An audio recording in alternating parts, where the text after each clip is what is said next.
Hello everyone. आज हम non performing assets discuss करेंगे। नॉन परफॉर्मिंग असेट्स मींस ऐसी असेट्स जिनसे हमें कुछ भी रिटर्न नहीं मिल रही होती है। बेसिकली होता क्या है कि जैसे ये हमारे पास बैंक है, तो बैंक में कस्टमर या क्लाइंट पैसा डिपॉजिट कराता है, तो ये बैंक की लाइबिलिटी बन जाती है उस पैसे के ऊपर अपने क्लाइंट को रिटर्न जो है वो प्रोवाइड करवाना। बैंक एज इंटरेस्ट जो है अपने क्लाइंट को डिपॉजिट मनी पे इंटरेस्ट प्रोवाइड करवाता है। अब देखिए, जो इंटरेस्ट है ये जो बैंक ने अपने क्लाइंट को दिया, ये कहाँ से आया, ठीक है।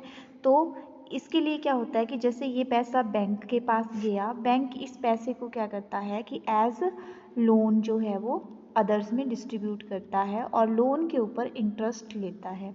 जो इंटरेस्ट लेता है, जैसे यहाँ पे वो 4% इंटरेस्ट देगा, तो इससे ज़्यादा ही इंटरेस्ट वो लोन के ऊपर सपोज 9% इंटरेस्ट लेगा, ठीक है। फिर इस लोन में जो 5% एक्स्ट्रा इंटरेस्ट आया वो बैंक की इनकम होगी, इसको वो फर्दर अपनी फंक्शनिंग के लिए यूज़ करता है।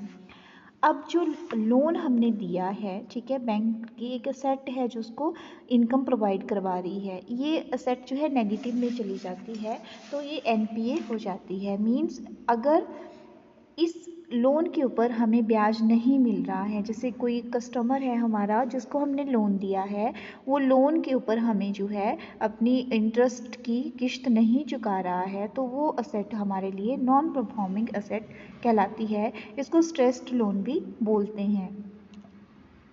Non performing assets, it means a loan or an account of borrower which has been classified by a bank or financial institution as substandard, doubtful or loss asset in accordance with the direction or guideline relating to asset classification issued by RBI.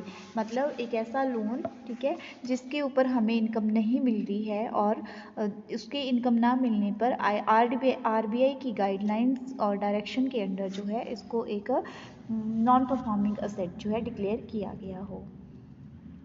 अब हम इसकी बात करते हैं कि हमारी जो NPA है, ठीक है, उसको जो है स्पेशल मेंशन्ड अकाउंट के तहत 3 कैटेगरीज में हम डिवाइड करते हैं। एक है SMA 0, 1, 2 एंड NPA। तो इसमें क्या होता है कि जब हमारा जो प्रिंसिपल और इंटरेस्ट है उसकी पेमेंट 1 से 30 दिन तक नहीं होती है, तो ये SMA 0 में आता है। 31 से 60 डेज तक नहीं होती है तो SMA 1 में आता है, और 61 टू 90 डेज तक नहीं होती है तो ये SMA 2 में आता है। एनपीए ये डिक्लेयर हो जाता है जब 90 डेज या इससे ज़्यादा टाइम तक हमें जो है इंटरेस्ट नहीं मिलता है लोन के ऊपर। क्लासिफिकेशन ऑफ एनपीए, एनपीए की क्लासिफिकेशन जो है वो 3 तरह से की जा सकती है। सब स्टैंडर्ड असेट्स, ये वो असेट्स होती हैं जिनमें जो है हमें या तो 12 महीने तक या 12 महीने से कम पीरियड तक जो है अभी ब्याज नहीं मिला है।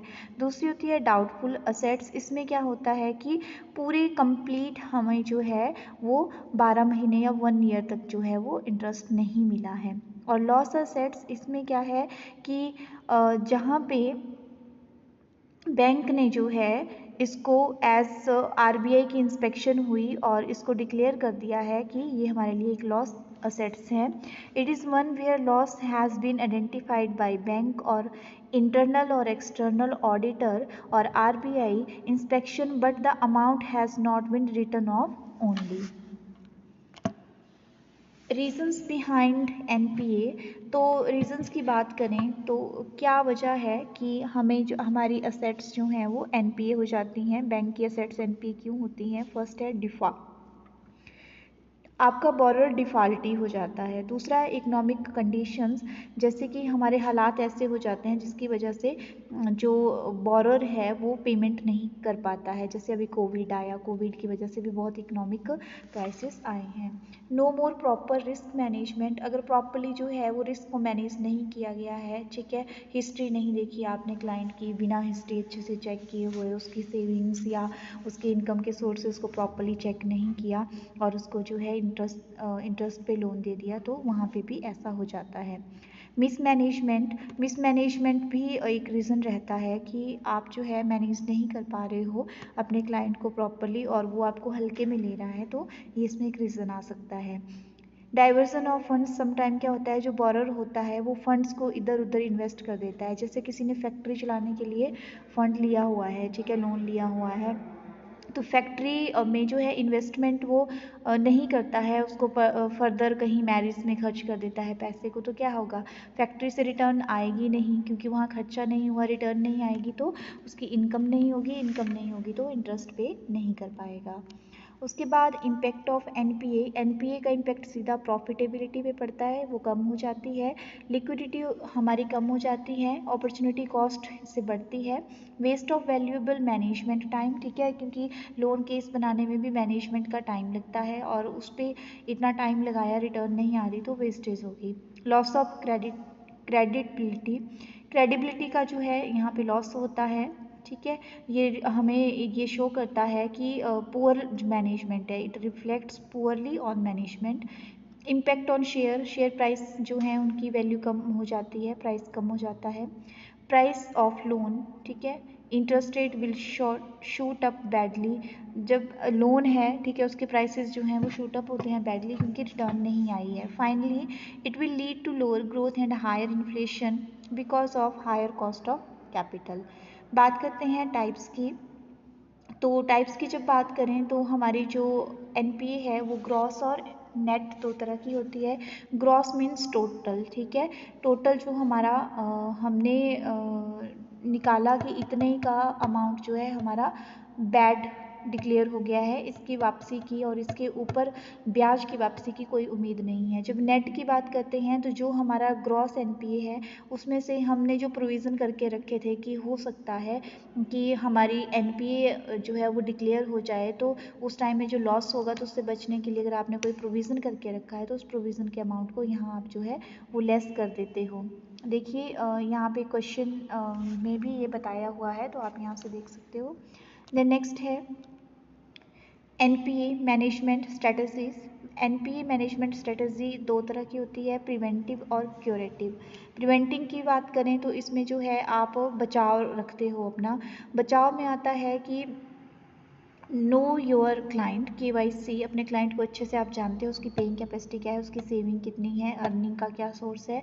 उसके बाद जो है उसको वार्निंग सिग्नल भी देते रहते हो, ठीक है, उसके मन में एक डर भी पैदा करते हो कि आपको किस्त देनी पड़ेगी।